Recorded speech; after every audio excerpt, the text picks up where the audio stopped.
condo unit pala na tinitirahan nitong si Dominic ay nakapangalan sa isang napaka-controversial na politiko. Hoy, Bakit nakapangalan doon sa politiko yung unit at bakit siya ang boss ni Dominic? Agad na ibinahagi ni Christy Fermin sa kanyang programang Showbiz Now na ang nakarating sa kanilang impormasyon tungkol sa hiwalayan di umano ni Bea Alonzo at Dominic Roque. Ayon sa source ni Christy, may concern umano kay Bea ay nagbigay suhestyon na paimbestigahan ang trabaho ni Dominic lalo na at engaged na ang dalawa. Maaring gumugulong na umano ang investigasyon ayon sa source ni Christy.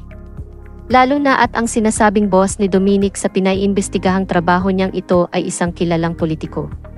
At ang condo unit pala na tinitirahan nitong si Dominic ay nakapangalan sa isang napaka-kontrobersyal na politiko. Politiko ang sinabi ko, lalaking politiko.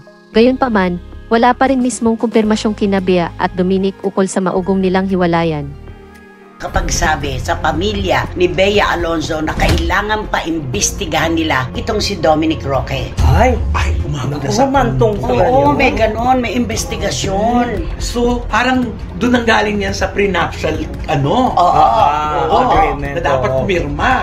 Isa yon. Isa din yon sa mga haka-haka. Oo. Di ba kapag mayroong prenup na ginagawa, kapag nakalalamang ng propiedad at pera yung babae, ang feeling ng lalaki, ang pride niya ay natatapakan.